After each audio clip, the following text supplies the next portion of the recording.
కాలు జారితే తీసుకోవచ్చు, కానీ మాట జారితే తీసుకోలేరు అనే మాట అందరికీ తెలిసిందే. రాజకీయాల్లో ఎక్కువగా నోరు జారిన నేతలు ఇబ్బందులు పడిన సందర్భాలు చాలా చూశాము, ఇప్పటికీ చూస్తూనే ఉన్నాము. తాజాగా ప్రకాశం జిల్లాకు చెందిన సీనియర్ నేత చేసిన మాటలు ఏపీ రాష్ట్ర వ్యాప్తంగా రాజకీయ చర్చకు కేర్ ఆఫ్ అడ్రస్ గా మారాయి. జగన్ కు టార్గెట్ చేస్తూ ఆయన చేసిన వ్యాఖ్యలు మిస్ఫైర్ అయ్యాయనే టాక్ వినిపిస్తుంది. ఇంతకు ఎవరా నేత, ఆ మాటల వెనుక ఉన్న ఆంతర్యం ఏమిటి? ప్రకాశం జిల్లా రాజకీయాల్లో ఎప్పుడూ హాట్ టాపిక్గా ఉండే వ్యక్తి బాలినేని శ్రీనివాసరెడ్డి. ఇందుకు కారణం బాలినేని అంటే అలుగుడు నేతగా అందరికీ గుర్తింపు. బాలినేని వైసీపీలో ఉన్నన్ని రోజులు తనకు అనుకున్న స్థానం, గుర్తింపు దక్కని ప్రతి సందర్భంలోనూ అధినాయకుడిపై, పార్టీపై అలగటం, రాజకీయంగా ఏదో ఒక కామెంట్ చేయటంతో రాజకీయ దుమారానికి కేంద్ర బిందువు అవుతూనే ఉండేవారు. దీంతో బాలినేని రాష్ట్ర రాజకీయాలను ఆకర్షిస్తూ వచ్చేవాడు. అయితే బాలినేని సహజంగా చాలా మౌనంగా ఉంటూ ఉంటాడు. కానీ రాజకీయాల్లో వేడి పుట్టించటంలో మాత్రం దిట్ట అనేది బాలినేని రాజకీయం తెలిసిన ప్రతి ఒక్కరికీ తెలుసు. బాలినేని శ్రీనివాసరెడ్డి 1999లో కాంగ్రెస్ పార్టీ తరపున వైఎస్ సహకారంతో ఎమ్మెల్యే అభ్యర్థిగా ఒంగోలు నుంచి పోటీ చేశాడు. అప్పటినుంచి ఇప్పటివరకు బాలినేని వరుసగా 7 సార్లు ఒంగోలు నియోజకవర్గం నుంచి ఎమ్మెల్యే అభ్యర్థిగా పోటీ చేస్తే 5 సార్లు ఎమ్మెల్యేగా గెలిచారు. 2 సార్లు రాష్ట్ర మంత్రిగా కూడా పనిచేశారు. దీంతో బాలినేని ఉమ్మడి రాష్ట్రం ఉన్నప్పటినుంచి రాజకీయాల్లో మంచి గుర్తింపున్న నేతగా అందరికీ సుపరిచితుడే. బాలినేని శ్రీనివాస్ ఒంగోలు నియోజకవర్గం నుంచి ఇప్పటికీ 7 సార్లు పోటీ చేస్తే 2 సార్లు ఓడిపోయారు.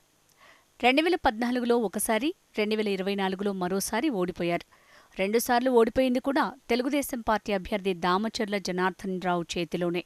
అయితే 2014లో బాలినేని వైసీపీ నుంచి పోటీ చేసి ఎమ్మెల్యే అభ్యర్థిగా ఓటమి పాలైన సమయంలో కూడా బాలినేని తెలుగుదేశం పార్టీలోకి వెళ్తున్నారని ప్రచారం జరిగింది. ఆ తర్వాత 2024లో బాలినేని ఓటమి పాలైన వెంటనే బాలినేని వైసీపీ పార్టీని వదిలి జనసేన పార్టీలోకి వెళ్లిపోయారు. దీంతో బాలినేని రాష్ట్ర రాజకీయాల్లో మరోసారి కేంద్ర బిందువయ్యారు. బాలినేని వైసీపీ నుంచి జనసేన పార్టీలోకి వెళ్లే సమయంలో 2 విషయాలు ప్రకాశం జిల్లా వ్యాప్తంగా ప్రచారం జరిగాయి. ఒకటి, బాలినేనికి ఎమ్మెల్సీ పదవి ఇచ్చి మంత్రిని చేస్తామని జనసేన నుంచి హామీ అందటంతో పార్టీ మారారని ప్రచారం జరిగింది.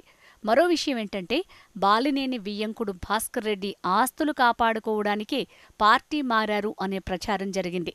బాలినేని వియ్యంకుడు భాస్కర్ రెడ్డి అనే వ్యక్తి రియల్ ఎస్టేట్ వ్యాపారం, బిల్డర్, సినీ ఫైనాన్సర్ కావడంతో అతని ఆస్తులు కాపాడుకోవడానికి బాలినేని పార్టీ మారాల్సి వచ్చిందని కూడా ప్రచారం జరిగింది. జగన్ తన ఆస్తి కొట్టేశారంటూ హాట్ కామెంట్స్ చేశారు బాలినేని. నాకు జరిగిన అన్యాయం ఒక్కరోజులో చెప్తే సరిపోదు. మా నాన్న ఇచ్చిన ఆస్తిలో సగానికి పైనే అమ్ముకున్నాను, అయినా లెక్క చేయలేదు.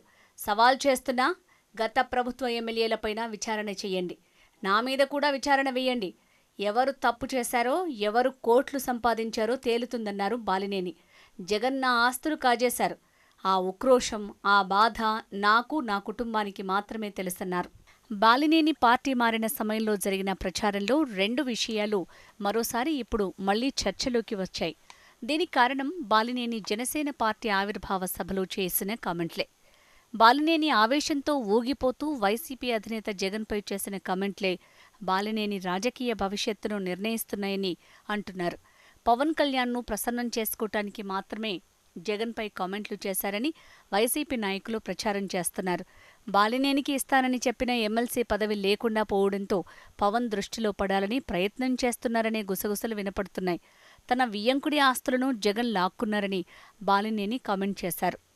నిజంగా బాలినేని చేసిన కామెంట్లను ప్రభుత్వం సీరియస్గా తీసుకుని విచారణ జరిపిస్తే జగన్తో పాటు బాలినేని వియ్యంకుడు కూడా ఇబ్బందుల్లో పడతారు కదా అనే మాటలు వినపడుతున్నాయి.